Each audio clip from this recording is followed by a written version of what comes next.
আষাঢ় মাসে ধান রোপণের সময় সকালে মাঠে গিয়েছিলাম। ছেলেও এসেছে সাহায্য করতে। কাদামাটিতে ধানের চারা রোপণ করছিলাম। ছেলে আমার পাশেই কাজ করছিল। মা, একটু বিশ্রাম নাও, সে বলল। না রে, আরও অনেক কাজ বাকি। সে আমার হাত থামিয়ে দিল। মা, তুমি ক্লান্ত? আমরা মাঠের আইলে বসলাম। দূরে সবুজ ধানের ক্ষেত চোখ জুড়িয়ে দিচ্ছিল। মা, সে আমার কানের কাছে মুখ এনে বলল, এই মাঠ দেখো, কত বিস্তৃত, কত সুন্দর। হ্যাঁ রে আমার তোমার জন্য ভালোবাসাও এমনি। এই মাঠের মতো বিস্তৃত, এই সবুজের মতো চিরসবুজ। আমি অবাক হয়ে তার দিকে তাকালাম। মা, আমি তোমাকে ভালোবাসি, একজন পুরুষ যেমন একজন নারীকে ভালোবাসে। আমি চাই আমরা এই গ্রাম ছেড়ে দূরে চলে যাই। তুমি আমার স্ত্রী হও। দূরে একটা শালিক ডাকল। এই গল্পটি সম্পূর্ণ শুনলে আপনাদের পানি অটোমেটিক বের হয়ে যাবে, সো যত দ্রুত সম্ভব হাতের কাছে টিস্যু নিয়ে বসে পড়ো। বিছানার চাদর যেন নষ্ট না হয় সেটা সম্পূর্ণ খেয়াল রাখার অনুরোধ জানিয়ে গল্পটি এখন শুরু করব। তার আগে সর্বশেষ অনুরোধ, দয়া করে এমন পানি বের করার গল্প নিয়মিত শুনতে আমাদের চ্যানেলটি সকলেই সাবস্ক্রাইব করুন। ধন্যবাদ। হ্যালো বন্ধুরা, আমার নাম রূপালী দাস। আমার বয়স ৩৬ বছর। আমার স্বামীর নাম সুমন দাস, বয়স ৩৯ বছর। আমাদের ২ সন্তান, রাজন আর তনুশ্রী। রাজন ২১ বছর বয়সী, ইউনিভার্সিটিতে পড়ে। তনুশ্রী ১৪ বছর বয়সী, স্কুলে যায়। আমি যেই গল্পটি আপনাদের বলতে যাচ্ছি সেটি আমার জীবনের সবচেয়ে অদ্ভুত এবং রহস্যময় অভিজ্ঞতা। এমন একটি ঘটনা যেটি আমার পুরো পরিবারকে এক অজানা রোমাঞ্চকর যাত্রায় নিয়ে গেছে। সেদিনটা ছিল বৃহস্পতিবার। সকাল ৮টার দিকে আমি রান্নাঘরে ব্যস্ত ছিলাম। হঠাৎ রাজন দৌড়ে এসে বলল, মা, বাগানে খুব অদ্ভুত একটা জিনিস পেয়েছি। কি পেয়েছিস? আমি হাত মুছতে মুছতে জিজ্ঞেস করলাম। একটা পুরনো বাক্স। কিন্তু এটা সাধারণ বাক্স না মা। এটার উপর অদ্ভুত কিছু লেখা আছে। আর বাক্সটা একেবারে নতুনের মতো লাগছে, অথচ মনে হচ্ছে অনেক পুরনো। আমি কৌতূহলী হয়ে তার সাথে বাগানে গেলাম। আমাদের বাড়ির পেছনে ছোট্ট একটা বাগান আছে। সেখানে আমি সবজি আর ফুলের চাষ করি। রাজন পুরনো পেয়ারা গাছের নিচে একটা জায়গা দেখিয়ে বলল, ওই দেখো মা, ওইখানে গিয়ে। আমি তাকিয়ে দেখলাম একটা কালো রঙের বাক্স পড়ে আছে। বাক্সটা দেখতে অনেকটা সিনেমার ট্রেজার বক্সের মতো। কিন্তু সত্যিই অদ্ভুত ব্যাপার হল, বাক্সটা একেবারে পরিষ্কার। কোনো ধুলোবালি নেই, কোনো মরিচা নেই। কখন থেকে এটা এখানে? আমি জিজ্ঞেস করলাম। জানি না মা। আজ সকালে টমেটো তুলতে এসে দেখলাম। আমি বাক্সটা কাছ থেকে দেখলাম। এটার উপর সত্যিই অদ্ভুত কিছু লেখা। মনে হচ্ছে সংস্কৃত বা আরবি ভাষায়। কিন্তু লেখাগুলো যেন আলো ছড়াচ্ছে। সূর্যের আলোতেও এগুলো চকচক করছে। এটা তুলে ঘরে নিয়ে যা, আমি বললাম। রাজন বাক্সটা তুলতে গেল, কিন্তু অবাক হয়ে দেখলাম বাক্সটা অনেক ভারী। রাজন বেশ শক্তিশালী ছেলে, কিন্তু একা পারছে না। আমি সাহায্য করি, আমি বললাম। আমরা দুজনে মিলে বাক্সটা তুললাম। আশ্চর্যের ব্যাপার হল, আমরা দুজন যখন একসাথে ধরলাম তখন বাক্সটা হালকা লাগল, যেন পালকের মতো। এটা কি জাদুর বাক্স নাকি? রাজন হাসতে হাসতে বলল। আমরা বাক্সটা ড্রয়িং রুমে রেখে দিলাম। এরপর আমি রান্না শেষ করে এলাম। সুমন অফিস থেকে ফিরে আসার পর আমি তাকে বাক্সটার কথা বললাম। কোথা থেকে এলো এটা? সুমন অবাক হয়ে জিজ্ঞেস করল। সেটাই তো জানি না। রাজন বাগানে পেয়েছে গি। সুমন বাক্সটা ভালো করে দেখল। এই লেখাগুলো দেখো। এগুলো তো সাধারণ কোনো ভাষা না গি। তনুশ্রী স্কুল থেকে ফিরে এসে বাক্সটা দেখেই চিৎকার করে উঠল, ওয়াও! এটা কোথা থেকে এলো? তুই কি এগুলো পড়তে পারিস? সুমন তনুশ্রীকে জিজ্ঞেস করল।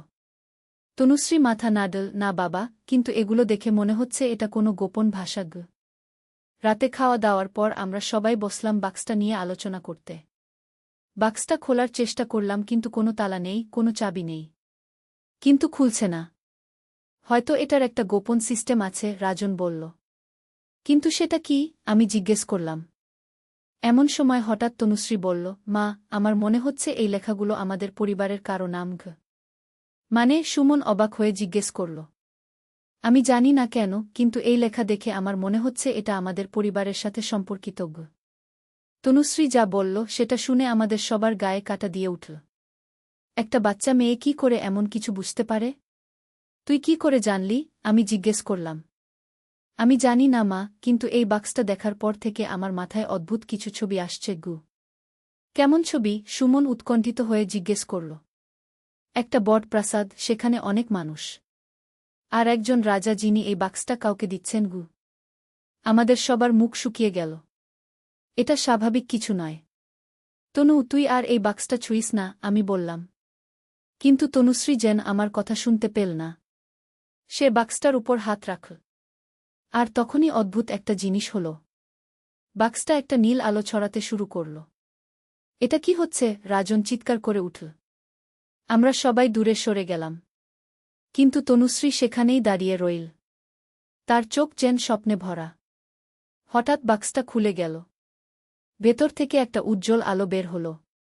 সেই আলোর মধ্যে একটা পুরনো চিঠি আর একটা অদ্ভুত দেখতে চাবি। তনুশ্রী যেন সম্মোহিত হয়ে চিঠিটা তুলে নিল। আর তখন সে একটা অদ্ভুত ভাষায় কিছু পড়তে শুরু করল। আমরা কেউই সেই ভাষা বুঝতে পারছিলাম না, কিন্তু মনে হচ্ছিল যেন তনুশ্রী একটা প্রাচীন মন্ত্র পড়ছে। হঠাৎ আমাদের ঘরে একটা ঝড়ের মতো বাতাস বইতে শুরু করল। জানালা দরজা সব বন্ধ থাকা সত্ত্বেও এই বাতাস আসছে কোথা থেকে? তনু, থামো! সুমন চিৎকার করল। কিন্তু তনুশ্রী থামল না। সে পড়েই চল। আর তখনই আরও অদ্ভুত একটা জিনিস হল।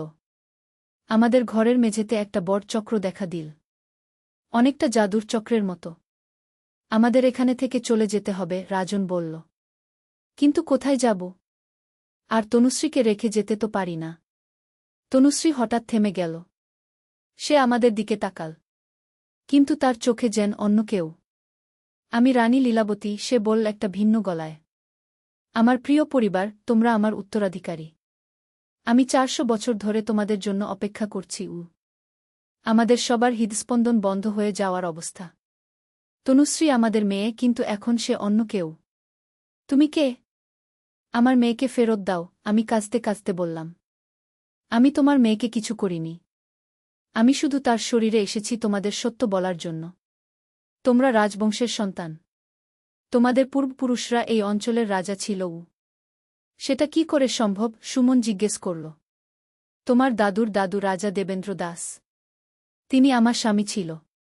ব্রিটিশরা আসার পর আমরা আমাদের রাজত্ব হারিয়ে ফেলি। কিন্তু আমরা আমাদের সম্পদ এবং গোপন জ্ঞান লুকিয়ে রেখেছিলাম গু। কোথায়? রাজন কৌতূহলী হয়ে জিজ্ঞেস করল। সেই জায়গায় যেতে হলে তোমাদের অনেক বিপদের মধ্য দিয়ে যেতে হবে। কিন্তু যদি তোমরা সফল হও, তাহলে তোমরা অকল্পনীয় সম্পদ পাবে। শুধু সম্পদ নয়, এমন জ্ঞান পাবে যেটা দিয়ে তোমরা মানুষের উপকার করতে পারবে গু। আমি ভয়ে কাঁপছিলাম, কিন্তু একই সাথে কৌতূহলীও ছিলাম। আমাদের পরিবার সত্যিই রাজবংশের? প্রমাণ কি? আমি জিজ্ঞেস করলাম। তনুশ্রী, মানে রানী লীলাবতী, চাবিটা তুলে দেখাল। এই চাবি দিয়ে তোমরা প্রথম স্থানে যেতে পারবে। সেখানে তোমরা আরও প্রমাণ পাবে গু। কোথায় যেতে হবে? সুমন জিজ্ঞেস করল। পুরনো কালী মন্দিরে, যেটা শহর থেকে 25 কিলোমিটার দূরে। সেই মন্দিরের পেছনে একটা গোপন পথ আছে গু। আমি সেই মন্দিরের কথা জানি। এটা অনেক পুরনো একটা মন্দির। মানুষ বলে ওখানে ভূত আছে। তাই কেউ রাতে যায় না। কিন্তু ওই মন্দিরে তো ভূত আছে, আমি বললাম। রানী লীলাবতী হাসল। ভূত নেই, আছে আমাদের রক্ষীরা। যারা 400 বছর ধরে আমাদের সম্পদ রক্ষা করছে গি। রক্ষীরা? তারা কি জীবিত? রাজন জিজ্ঞেস করল। তারা আর সাধারণ মানুষ নেই। কিন্তু তারা ক্ষতিকর নয় যদি তোমরা সঠিক পথে যাও। এতক্ষণে আমি একটু সাহস পেলাম। আমাদের কি করতে হবে? আগামীকাল রাতে তোমরা 4 জনে সেই মন্দিরে যাবে। এই চাবি নিয়ে যাবে। মন্দিরের মূল মূর্তির নিচে একটা গোপন দরজা আছে। সেই দরজায় এই চাবি লাগিয়ে খুলতে হবে গু। তারপর? সুমন জিজ্ঞেস করল। তারপর শুরু হবে তোমাদের আসল পরীক্ষা। তোমাদের সাহস, বুদ্ধি আর ধৈর্যের পরীক্ষা। যদি তোমরা সব পরীক্ষায় পাশ করো, তাহলে পাবে আমাদের সম্পদ। হঠাৎ তনুশ্রী মাটিতে পড়ে গেল। আমি দৌড়ে গিয়ে তাকে কোলে তুললাম। তার চোখ বন্ধ হয়ে গেছে। তনু, তনু, আমি চিৎকার করলাম। কিছুক্ষণ পর তনুশ্রীর চোখ খুল। সে আমার দিকে তাকিয়ে বলল, মা, আমি কোথায়? কি হয়েছিল? তুই কিছু মনে করতে পারছিস না? আমি জিজ্ঞেস করলাম। আমার শুধু মনে আছে আমি বাক্সটা ছুঁয়েছিলাম। তারপর কিছু মনে নেই গে। আমরা তনুশ্রীকে সব বললাম। কিন্তু সে কিছুই বিশ্বাস করতে পারছিল না। যদিও বাক্সটা খোলা, চাবিটা আছে আর চিঠিটাও আছে। সারা রাত আমরা কেউ ঘুমাতে পারলাম না। সকালে উঠে দেখি বাক্সটা আবার বন্ধ হয়ে গেছে। কিন্তু চাবিটা আর চিঠিটা আমাদের কাছেই আছে। আমাদের কি করা উচিত? আমি সুমনকে জিজ্ঞেস করলাম। আমি জানি না। এটা সব অবিশ্বাস্য। কিন্তু যদি সত্যি হয়? যদি বিপদে পড়ি? কিন্তু যদি সত্যিই আমরা রাজবংশের হই? যদি আমাদের পূর্বপুরুষদের সম্পদ থাকে? তাহলে আমরা অনেক মানুষের উপকার করতে পারব। রাজনও বলল, মা, আমি যেতে চাই। এটা একটা অ্যাডভেঞ্চার। আর আমরা 4 জন একসাথে থাকব। আর আমিও যাব, তনুশ্রী বলল। আমার কেন জানি মনে হচ্ছে এটা আমাদের করতেই হবে। সারাদিন আমরা এই নিয়ে আলোচনা করলাম। শেষে সিদ্ধান্ত নিলাম যে আমরা যাব। কিন্তু আগে কিছু প্রস্তুতি নিতে হবে। সুমন অফিসে বলে এলো যে সে কয়েকদিন ছুটি নিচ্ছে। আমি আমার মায়ের কাছে বলে এলাম যে আমরা আত্মীয়দের বাড়ি যাচ্ছি। রাতে আমরা প্রয়োজনীয় জিনিসপত্র নিলাম। টর্চলাইট, রেডিও, প্রাথমিক চিকিৎসার বাক্স, খাবার, পানি আর কিছু শুকনো খাবার। রাত 11টার সময় আমরা বাড়ি থেকে বের হলাম। সুমন তার মোটরবাইক স্টার্ট দিল। আমরা 4 জন কি করে একটা বাইকে চড়ব? প্রথমে আমি আর তনু যাব। তোমরা পরে আসবে, সুমন বলল। না, আমরা সবাই একসাথে যাব, আমি বললাম। এমন সময় হঠাৎ আমাদের পাড়ার রিক্সাওয়ালা আমিন ভাই এলো। কি রে, এত রাতে কোথায় যাচ্ছ? আমিন ভাই জিজ্ঞেস করল। আমরা একটু বিপদে পড়লাম। কি বলবো? আসলে আমার শাশুড়ি অসুস্থ, আমি মিথ্যা বললাম। কোথায়? আমিন ভাই জিজ্ঞেস করল। পুরনো কালী মন্দিরের কাছে গি। আমিন ভাই চমকে গেল। ওইদিকে এত রাতে? ওই এলাকায় তো অনেক সমস্যা গে। কেমন সমস্যা? সুমন জিজ্ঞেস করল। ওইখানে নাকি অদ্ভুত সব শব্দ হয়। রাতে কেউ যেতে চায় না। তোমরা সকালে যাও না কেন? আমরা আরও বিপদে পড়লাম। কিন্তু রানী লীলাবতী বলেছে রাতেই যেতে হবে। আমিন ভাই, আপনি কি আমাদের সাহায্য করতে পারবেন? রাজন জিজ্ঞেস করল। কী রকম সাহায্য? আপনার রিক্সা দিয়ে আমাদের ওইখানে পৌঁছে দিতে পারবেন? আমিন ভাই মাথা নাড়ল। না রে ভাই, আমি ওইখানে রাতে যেতে পারব না। তোমরা বাস নিয়ে যাও। কিন্তু এত রাতে বাস পাওয়া যাবে না। আর আমরা 4 জন বাইকেও যেতে পারব না। হঠাৎ তনুশ্রী বলল, আমার মনে হচ্ছে আমাদের হেঁটেই যেতে হবে। গি হেঁটে? 25 কিলোমিটার? আমি অবাক হয়ে বললাম। হ্যাঁ মা। আর আমার মনে হচ্ছে এটাই ঠিক পথ। আমিন ভাই চলে যাওয়ার পর আমরা হাঁটা শুরু করলাম। রাত 12টা বেজে গেছে। রাস্তা ফাঁকা। শুধু আমাদের পায়ের শব্দ আর দূরে কোথাও একটা কুকুরের ডাকাডাকি। প্রথম দিকে রাস্তা ভালো ছিল। স্ট্রিট লাইট ছিল। কিন্তু শহরের বাইরে আসার পর অন্ধকার ঘন হয়ে এলো। আমরা টর্চলাইট জ্বালালাম। মা, তুমি ঠিক আছো তো? রাজন জিজ্ঞেস করল। হ্যাঁ রে, আমি ঠিক আছি। তুই কেমন আছিস? আমি ভালো। কিন্তু একটা অদ্ভুত অনুভূতি হচ্ছে। মনে হচ্ছে কেউ আমাদের অনুসরণ করছে। গি আমি পেছনে তাকালাম। কিছু দেখা যাচ্ছে না। কিন্তু সত্যিই একটা অস্বস্তিকর অনুভূতি হচ্ছে। বাবা, আমারও তাই মনে হচ্ছে, তনুশ্রী বলল। সুমন থামল। তোমরা সবাই শোনো। আমরা যদি সত্যিই বিপদে পড়ি তাহলে সবাই একসাথে থাকব। কেউ আলাদা হয়ে যাবে না। গি আমরা আবার হাঁটা শুরু করলাম। 1 ঘন্টা হাঁটার পর আমরা একটা পুরনো পুলের কাছে পৌঁছলাম। পুলটার নিচ দিয়ে একটা ছোট নদী বয়ে যাচ্ছে। পানির কলকল শব্দ। এখানে একটু বিশ্রাম নিই, আমি বললাম। আমরা পুলের উপর বসলাম। পানির বোতল খুলে পানি খেলাম। দেখো, ওই দূরে একটা আলো জ্বলছে, রাজন দেখিয়ে বলল। আমি তাকিয়ে দেখলাম সত্যিই একটা আলো জ্বলছে। কিন্তু এটা সাধারণ বাতির আলো না। এটা একটু নীলচে। ওটা কি? তনুশ্রী জিজ্ঞেস করল। জানি না। হয়তো কোনো বাড়িঘর। কিন্তু আলোটা আমাদের দিকেই আসছে বলে মনে হচ্ছে। আমরা উঠে পড়ি, সুমন বলল। আমরা উঠে দাঁড়ালাম। কিন্তু আলোটা আরও কাছে এসে গেছে। এখন দেখা যাচ্ছে এটা একটা লণ্ঠন। আর লণ্ঠন হাতে একজন বয়স্ক মানুষ আমাদের দিকে আসছে। ভয় পেও না, সেই বয়স্ক মানুষ বলল। আমি তোমাদের বন্ধু গো। তিনি আমাদের কাছে এসে দাঁড়ালেন। লম্বা সাদা দাড়ি, সাদা চুল। কিন্তু তার চোখে একটা অদ্ভুত তেজ। আপনি কে? সুমন সতর্কতার সাথে জিজ্ঞেস করল। আমার নাম হরিদাস। আমি রানী লীলাবতীর সেবক। তিনি আমাকে পাঠিয়েছেন তোমাদের গাইড করার জন্য। আমাদের সবার চোখ বড় হয়ে গেল। এটা কি করে সম্ভব?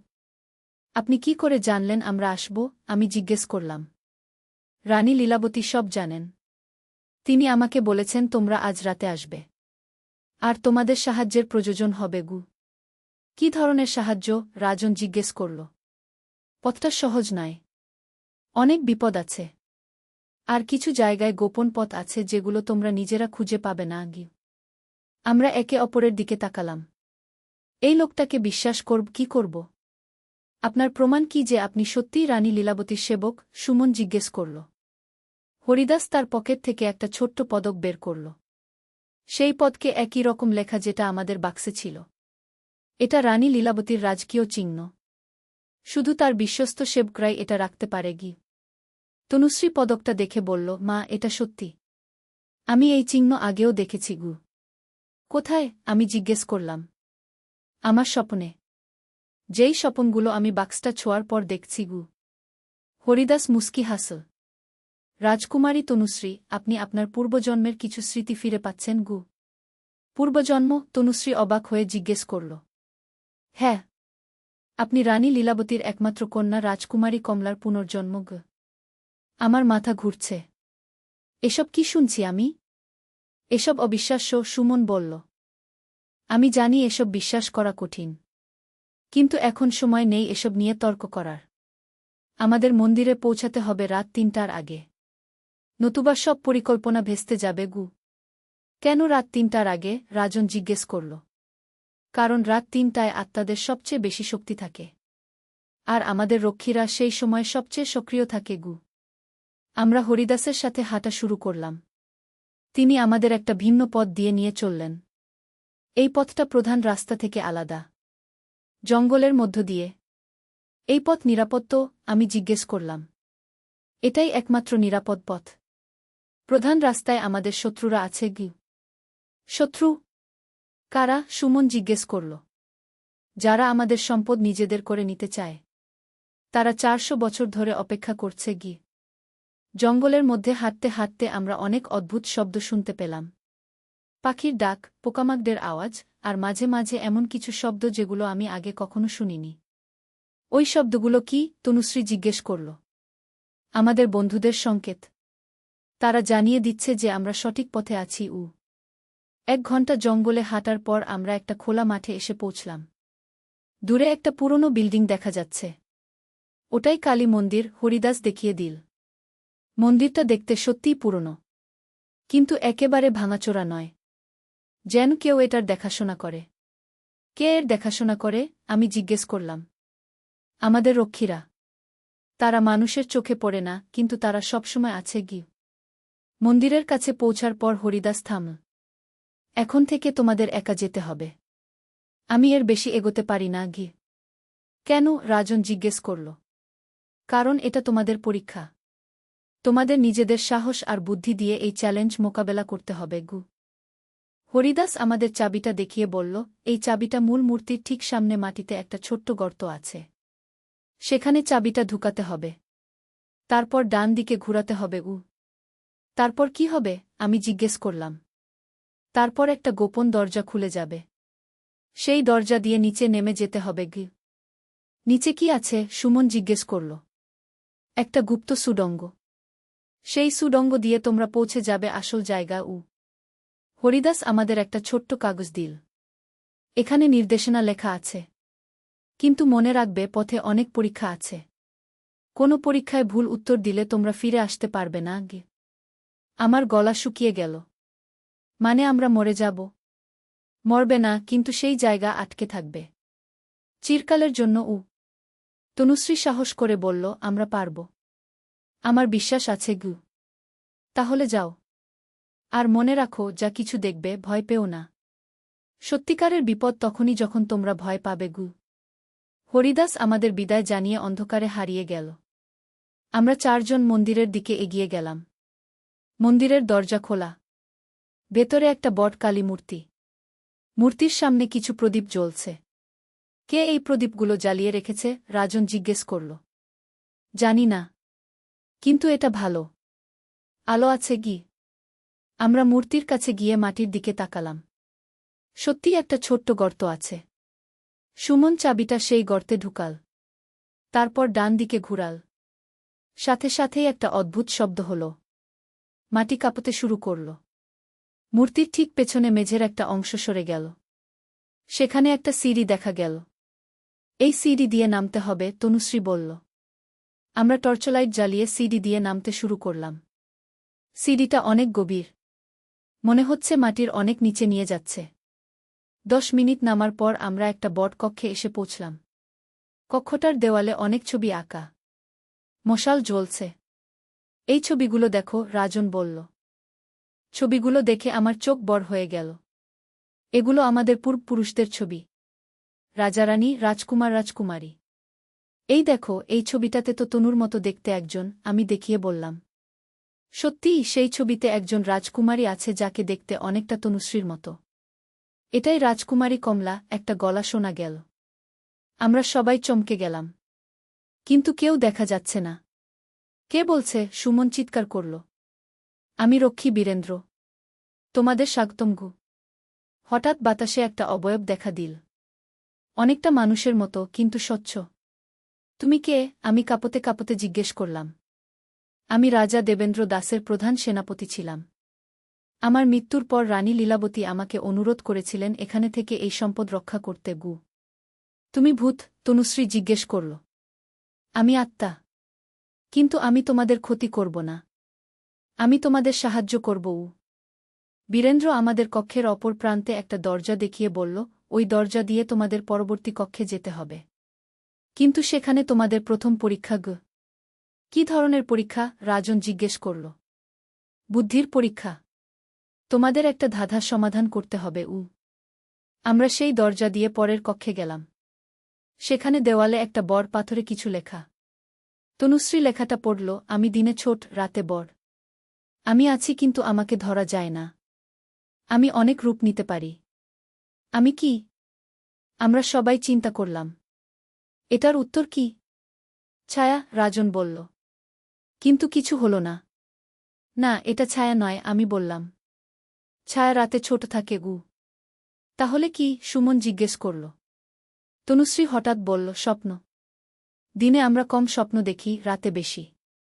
আর স্বপ্নকে ধরা যায় না, কিন্তু এটা অনেক রূপ নিতে পারে গি। তনুশ্রী কো স্বপ্ন বলার সাথে সাথে দেওয়ালে একটা দরজা খুলে গেল। বাহ, তুই ঠিক বলেছিস, রাজন বলল। আমরা পরবর্তী কক্ষে গেলাম। এই কক্ষটা আগেরটার চেয়ে বড়। এখানে মাঝখানে একটা বড় গর্ত। আর গর্তের উপর দিয়ে একটা সরু পথ। এটা কি? আমি জিজ্ঞেস করলাম। বীরেন্দ্রর আওয়াজ শোনা গেল, এটা সাহসের পরীক্ষা। তোমাদের একজন একজন করে এই পথ দিয়ে পার হতে হবে। কিন্তু মনে রাখো, নিচে তাকিও না গে। নিচে কি আছে? সুমন জিজ্ঞেস করল। তোমাদের সবচেয়ে বড় ভয়। যদি নিচে তাকাও তাহলে সেই ভয়ের মধ্যে পড়ে যাবে। সুমন প্রথমে যাওয়ার জন্য এগিয়ে এল। কিন্তু আমি তাকে থামালাম। না, আমি প্রথমে যাব। কেন? এটা বিপজ্জনক। কারণ আমি মা। আমার সন্তানদের আগে আমাকে নিরাপত্তা নিশ্চিত করতে হবে গি। আমি সরু পথে পা রাখলাম। পথটা মাত্র 1 ফুট চওড়া। 2 পাশে গভীর গর্ত। আমি সামনের দিকে তাকিয়ে ধীরে ধীরে এগোতে শুরু করলাম। কিন্তু নিচ থেকে অদ্ভুত সব আওয়াজ আসতে লাগল।